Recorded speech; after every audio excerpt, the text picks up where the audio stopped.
قسمت میخوایم یک تمپلیت خاص برای فامیلی ها باز بکنیم و شروع به مدل سازی بکنیم.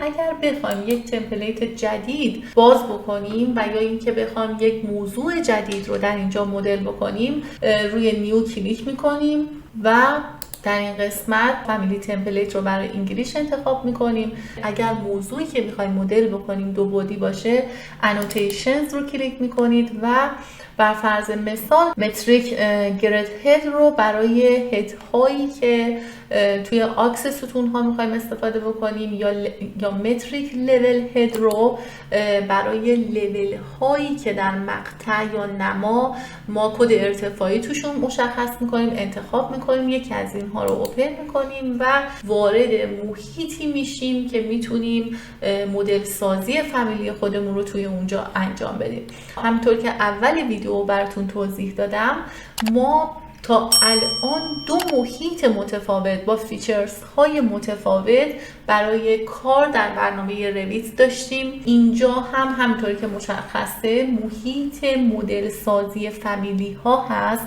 این با محیطی که ما میایم المان ها و فضاهای معماری رو مدل میکنیم بچه‌ها متفاوت هست. میبینید که دقیقاً فضای مدل سازی فامیلی ها کرییت رو داره برای اینکه شما بتونید انواع قسمت های مختلف رو از طریق لاین، حالا انواع شکل های مختلف رو برای فامیلی خودتون ترسیم بکنید و به این ترتیب محیطی که برای مدل سازی فامیلی در این نرم افزار معرفی شده کاملا متفاوت هست با محیطی که برای مدل سازی آبجکت ها معرفی شده، مثل دیوار، کف، سقف، ستون یا داکت ها یا لوله های تاسیساتی.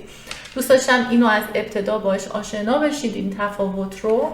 حالا در این قسمت میخوایم یک فامیلی تمپلیت رو توی برنامه فراخوانی بکنیم. پس این متفاوت بود با اینکه ما بتونیم یک فامیلی رو اوپن بکنیم یا اینکه یک تمپلیت رو باز بکنیم و شروع به مدل سازی بکنیم. از قسمت فایل شما میرید قسمت آپشنز و در قسمت فایل لوکیشنز حالا این قسمت بچه‌ها که نوشته دیفالت پاث فور فامیلی تمپلیت فایل، نگاه کنید فامیلی تمپلیت رو از این قسمت میتونید فراخوانی بکنید.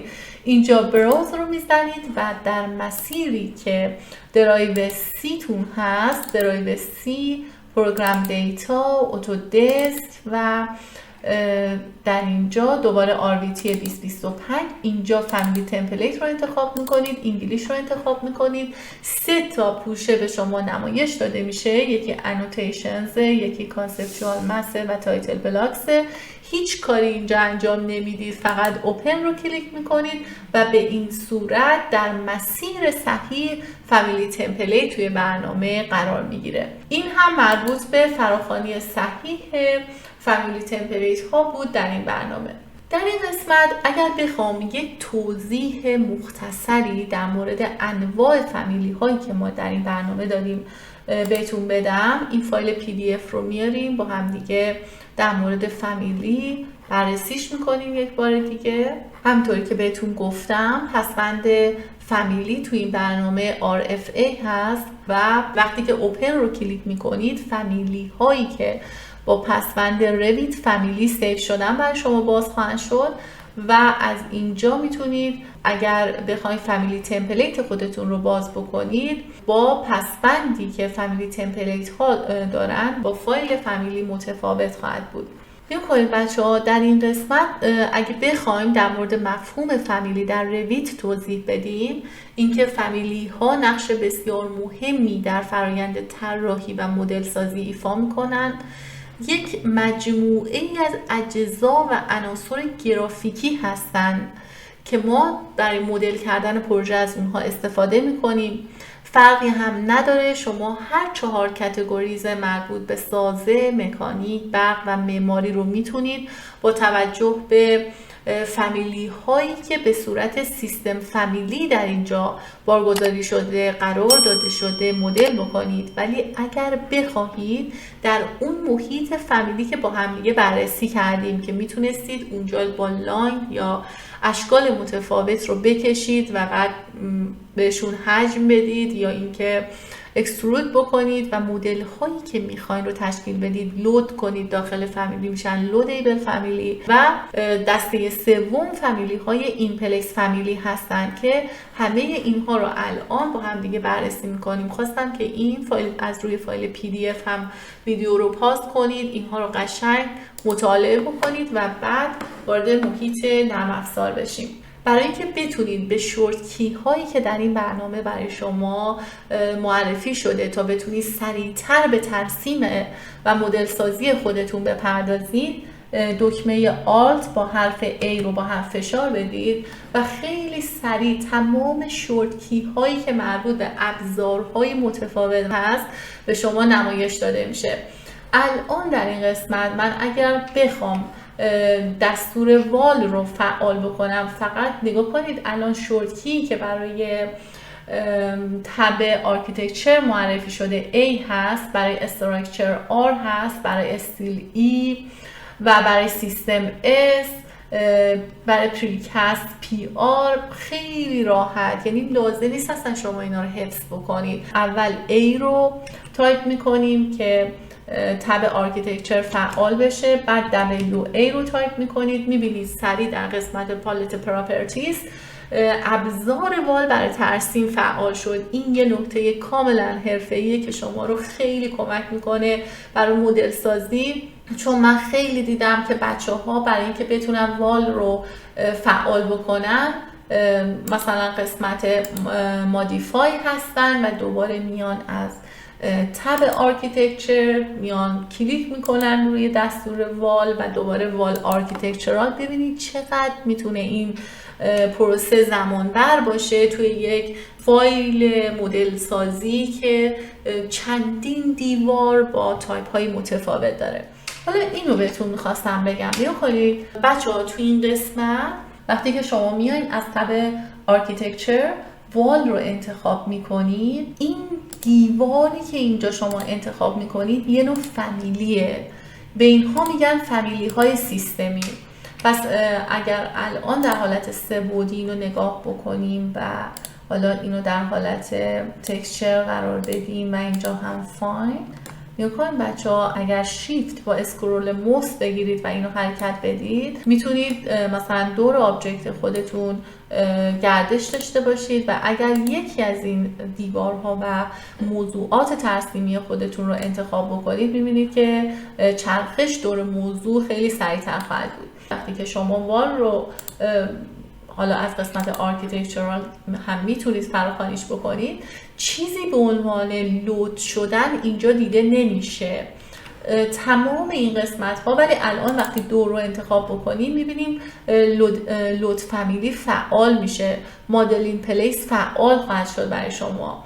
پس اینها تفاوتی هست که بین فامیلی های سیستمی و فامیلی های لودیبل وجود داره و به این راحتی میتونید اینها رو از همدیگه تشخیص بدید.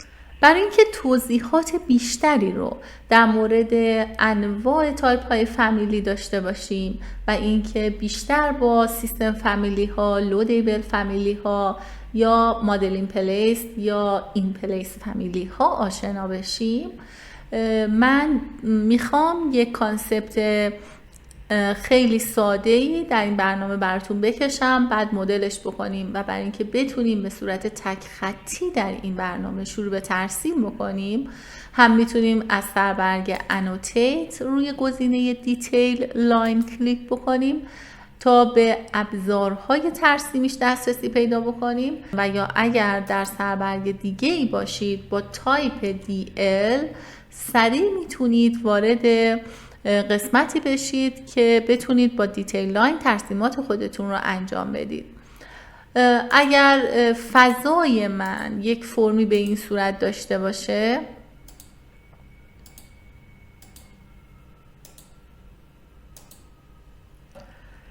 و این دیوارهای پیرامونی مسلماً با استفاده از وال قابل ترسیم هستند، چون که ما بر روی یک مسیر داریم دیوار ترسیم میکنیم. ولی اگر بخوایم یک سطحی رو پر از مصالح بکنیم، به عنوان مثال اگر من اینجا یک فرمی به این صورت داشته باشم و یک قسمتی رو برای عبور داکت ها یا لوله های تاسیساتی توش خالی بکنم، بخوام این سطح رو پر از مصالح کنم. حالا ممکنه این سطح هم یه مقدار کوچیک‌تر در نظرش بگیریم.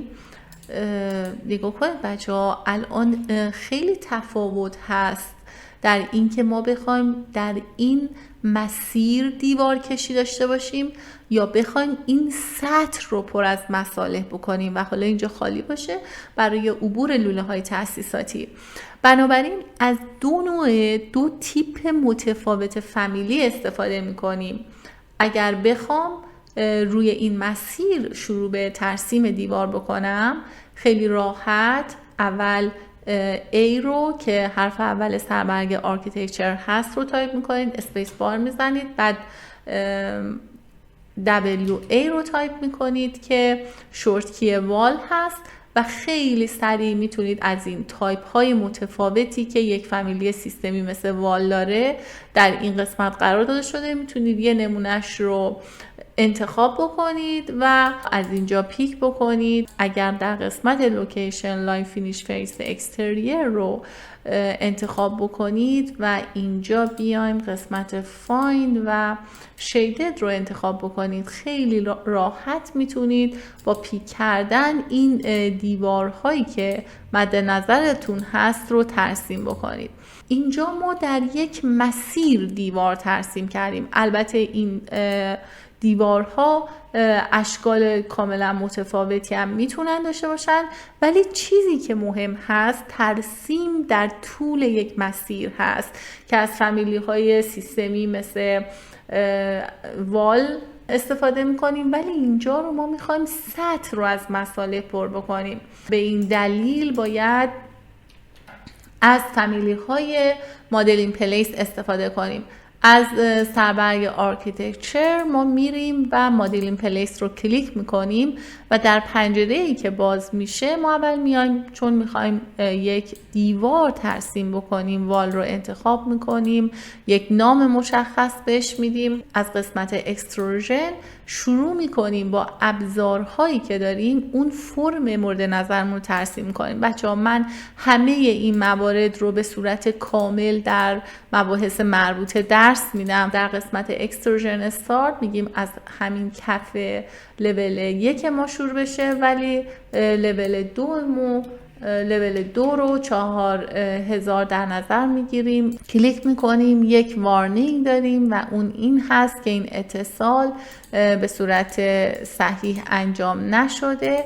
در قسمت سه‌بعدی هم میتونیم این رو کنترل بکنیم که آیا به لول رسیده یا نه، ولی خب دیوارهایی که اینجا ما ترسیم کردیم دیوارهایی بودن که احتمالاً بیشتر از لول 2 هستند و برای اینکه همه این دیوارها رو انتخاب میکنیم، اینها رو به لول 2 میرسونیم و به این ترتیب بهتر میتونید اینا رو شما مدیریت بکنید و فرم ترسیم شده رو تشخیص بدید. حالا اگه بخوایم دسته دیگه ای از فامیلی ها که به عنوان لودیبل فامیلی ها نامیده میشن رو در اینجا وارد بکنیم، از قسمت اینزرت، قسمت لودیبل فامیلی میریم و یک فامیلی که به صورت آماده میتونیم وارد برنامه بکنیم، همچنین از سایت های مرتبط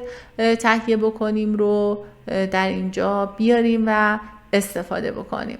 حالا بستگی به این که چه فامیلی میخوایم میتونیم از نوع مورد نظرمون استفاده بکنیم.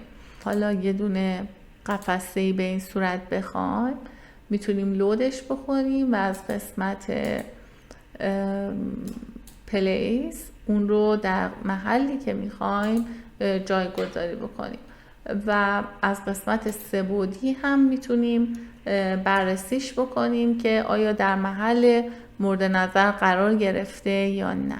به همین ترتیب از سربرگ آرکیتکچر اگر بخوایم اینجا پنجره بذاریم، باز میبینید که پنجره ها اون فیچرز های لود فامیلی و مدل این پلیس براشون فعال هست و شما خیلی راحت میتونید انواع پنجره هایی که میخواین توی این قسمت ها قرار بدید و مورد استفاده قرار بدید. از نوع پنجره های لودیبل فامیلی هستن، مانند همون فامیلی که لود کردیم. وقتی سلکتشون میکنید از قسمت ادیت تایپ میتونید مشخصاتی که مربوط به عرضشون هست از قسمت دیمنشنز، ارتفاعشون هست و موارد دیگه هست رو تغییر بدید و همچنین مثلا سیل هایت یا اوکابه رو میتونید تغییر بدید یا موارد دیگه‌ای که براتون در نظر گرفته شده. پس اینجا با مدل کردن همین یک فضای کوچیک با انواع فامیلی ها شما آشنا شدید و اگر بخواید با این موضوع به طور مفصل تر آشنا بشید میتونید مقالات مرتبط رو در سایت آموزشگاه بررسی و مطالعه بفرمایید.